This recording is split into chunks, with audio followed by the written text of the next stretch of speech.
Donc aujourd'hui, on va répondre à des questions qui ont été posées, dans mes commentaires. Donc première question de Ton BBS, qui me demande: «Est-ce qu'il y a une certification officielle à obtenir pour effectuer ce métier?» Le sujet des certifications, donc je peux le dire, les certifications qui ont de la valeur, c'est certifications, par exemple, tout simplement comme la certification, Power BI, par exemple, de Microsoft ou, qui a encore beaucoup plus de valeur, qui va la certification DBT. Donc les certifications, c'est un sujet à bien comprendre parce que c'est un sujet qui est utilisé contre vous par pas mal de monde. Donc vous allez avoir les certifications, en fait, qui sont les espèces d'équivalence de diplômes, les histoires de RNCP. On va avoir, voilà. Vous allez avoir, les certifications qui sont délivrées par les organismes de formation. Donc, par exemple, on va avoir, l'abeille, de la data, par exemple, je prends, n'importe quel nom. Alors, je suis pas bon pour dessiner, mais je vais, donc ça, c'est les organismes de formation, OK? Donc, je sais pas, par exemple, l'abeille, de la data, OK? Et ensuite, vous allez avoir celles qui sont délivrées par les fabricants, par exemple, par les fabricants de techno, OK? Donc vous allez avoir Microsoft, désolé, hein, j'écris comme un chien. Vous allez avoir Microsoft, vous allez avoir, DBT, par exemple, qui est une technologie, OK? Vous allez avoir, Amazon, par exemple, Amazon Cloud, donc voilà. OK, donc vous allez avoir 3 grands types. Qu'est-ce qu'il y a? Vous allez avoir 3 grands types de certifications, donc celles-ci, donc celles qui sont délivrées par les fabricants de technologies, enfin par les organismes de formation. Alors généralement, elles sont inconnues au bataillon. Vous avez aussi une intersection, c'est-à-dire vous avez les organismes de formation qui certains, essaient d'avoir une espèce de reconnaissance RNCP. Je ferai RNCP, donc c'est des espèces d'équivalence universitaire. Je ferai des analyses de programmes d'organismes de formation délivrés, dans des formations universitaires de programmes en data analyse. Vous allez voir, ça va être marrant.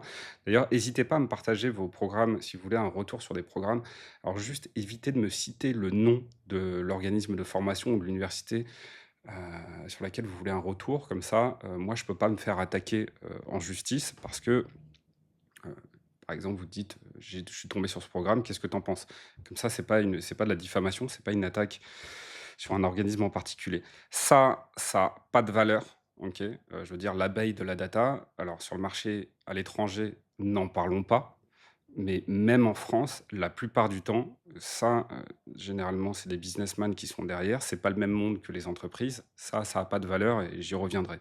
RNCP, ça a de moins en moins de valeur. De toute façon, on sait très bien, il va y avoir des formations de très haut niveau, mais il y aura plein, plein, plein, plein de formations qui valident rien sur la qualité qui valident rien sur les compétences en réalité de la personne. Il y a des diplômes qui sont délivrés à tout va, qui ont aucune valeur, donc ça a diminué la valeur de ces trucs-là.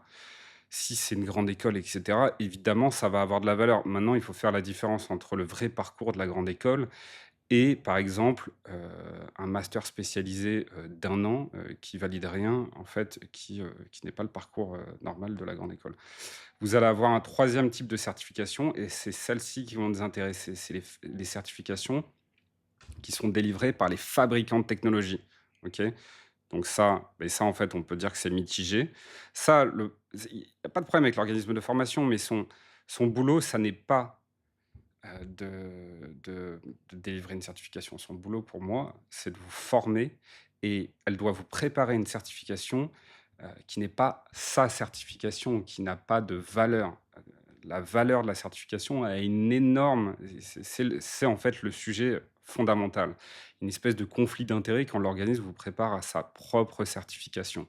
Généralement, c'est un argument marketing. Vous regardez, vous êtes très attentif au fait que l'organisme délivre une certification et ils l'ont bien compris et d'ailleurs, ils vont souvent faire des partenariats avec des écoles qui monétisent, qui font de l'argent sur la marque de leur école. Donc des grandes écoles, je le répète, des grandes écoles qui monétisent la marque de leur école parce que ce sont des écoles de très haut niveau, qui font des partenariats avec des organismes, pour faire de l'argent, sur la marque. C'est la monétisation, de la marque.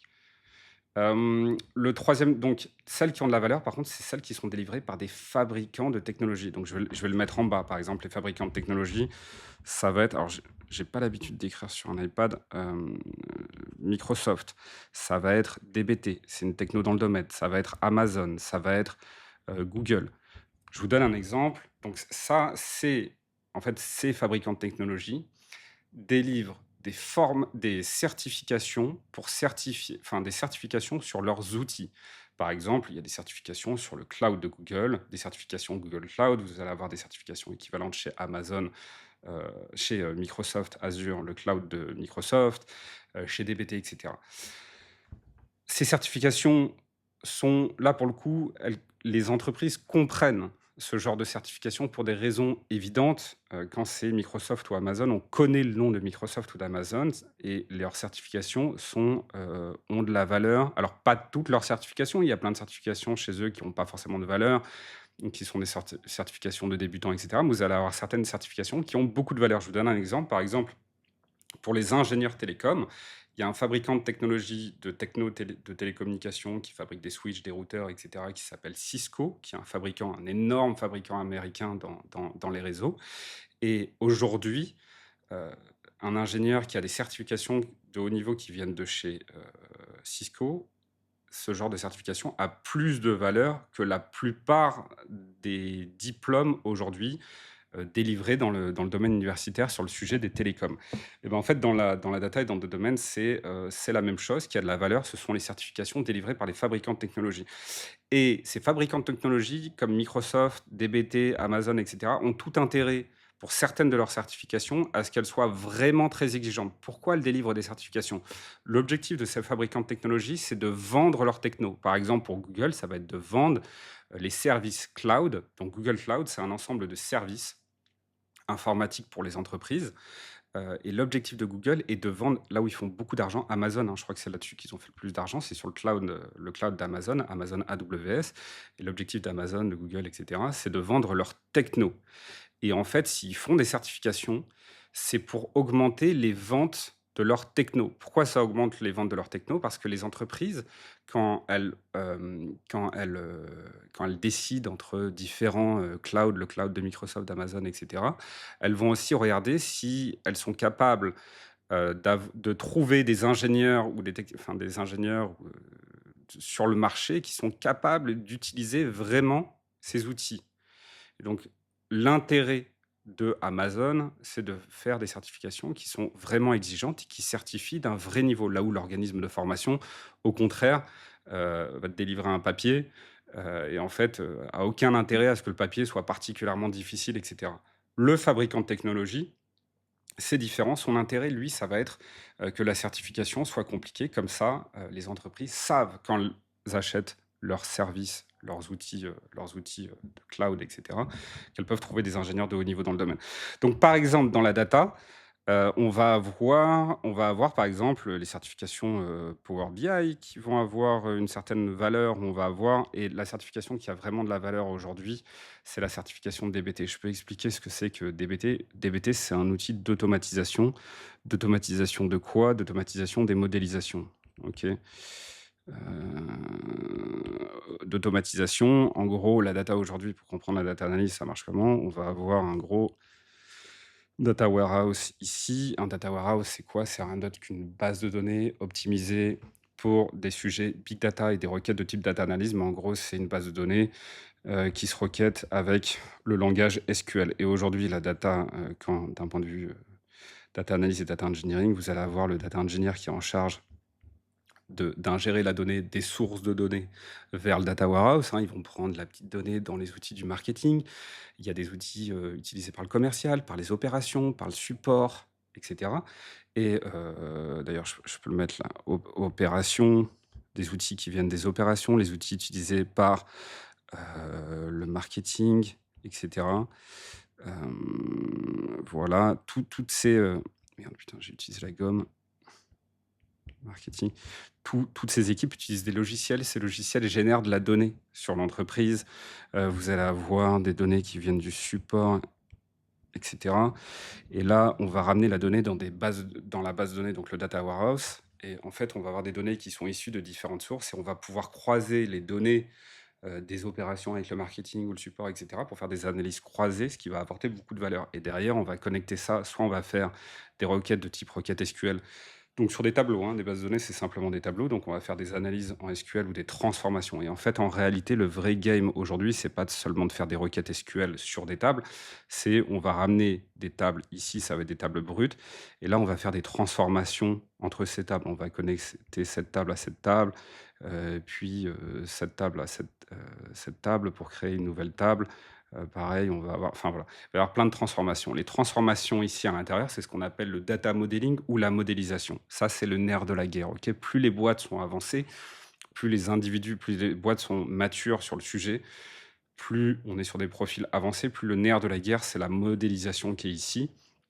Et là, on va soit faire des analyses en SQL sur les tables en bout de chaîne, soit les connecter à des petits outils de dashboarding. L'outil de dashboarding n'a aucune importance. Ça peut être Power BI, ça peut être Looker Studio.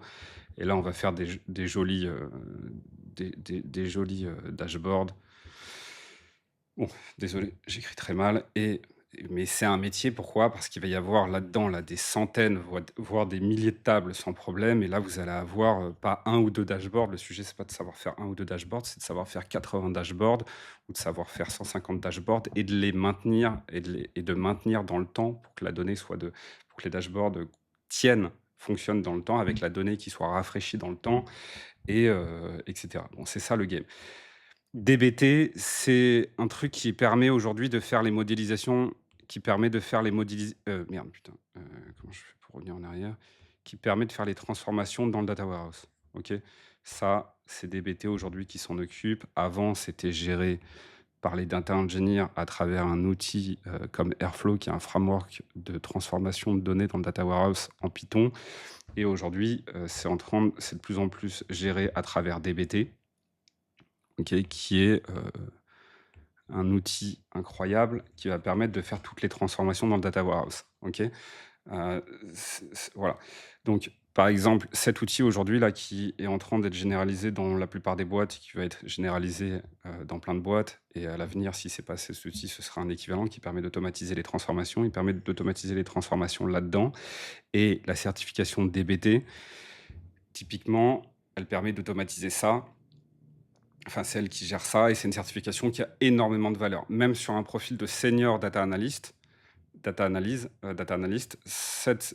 la certification avancée sur cet outil, ce qu'on appelle DBT Core, mais c'est pas important, a vraiment de la valeur même sur un profil senior. Donc c'est ce genre de certification qu'il faut viser. Maintenant, il faut faire attention, le métier, c'est pas que DBT. Et la certification, c'est un peu la cerise sur le gâteau. La certification, c'est quelque chose qui justifie un niveau sur un outil particulier. Une certification, ça peut se bachoter comme un malade. Ça veut dire quoi? Ça veut dire qu'on peut avoir un niveau assez faible et pas vraiment être formé dans un domaine et obtenir une certification. Donc ça veut dire qu'on peut être très mauvais, et si vraiment on bachote comme des malades, et obtenir la certification. Il faut, avant ça, c'est la cerise sur le gâteau, il faut avant ça être formé vraiment aux compétences, donc le SQL, le dashboarding, la modélisation, l'automatisation essentiellement. Ok, on y reviendra dans d'autres vidéos. Alors, je prends juste 10 secondes pour te dire, si tu envisages de faire une reconversion professionnelle, on a un accompagnement qu'on a peaufiné pendant littéralement 2 ans pour obtenir un truc vraiment exceptionnel. On accompagne des profils qui viennent des opérations, du marketing, du support ou encore des business analysts en poste. On a également d'autres profils très variés et on a aussi pas mal de gens qui ont fait les plus gros bootcamps et qui cherchent un accompagnement qui leur permette vraiment de réussir. Si tu veux en savoir plus et échanger avec des vrais pros du domaine, alors réserve un appel avec moi ou mon équipe en cliquant sur le lien sous la vidéo. On répondra à toutes tes questions, que ce soit sur ton profil ou sur la data analyse en général. Donc voilà, il faut avoir une vision, il ne faut pas se dire je vais bachoter pendant 4 mois la certification, je vais faire tout, je vais travailler 10 heures par jour, et à la fin, une fois que j'aurai la certification, c'est bon, je suis data analyst. Voilà. En tout cas, ça, ces certifications, DBT, elles ont 1000 fois plus de valeur que l'abeille de la data ou les oiseaux de la data, l'organisme de formation, les organismes de formation dont le boulot principal, je le répète, normalement, devrait être de former et pas de délivrer des certifications. Mais voilà, ils savent très bien que la valeur perçue des personnes augmente quand on délivre des formations, on a un partenariat avec une école, éventuellement on fait du RNCP, etc., etc. Vous connaissez la chanson. Donc voilà, les certifications, c'est des certifications délivrées par les fabricants de technologies. Attention, il y a des certifications de bas niveau, délivrés par ces fabricants de technologie, il faut les connaître. Là, aujourd'hui, par exemple, si vous allez sur du Power BI, voilà, j'ai un avis plutôt négatif sur Power BI, mais la certification, elle est connue, ça fait pas de mal. Voilà.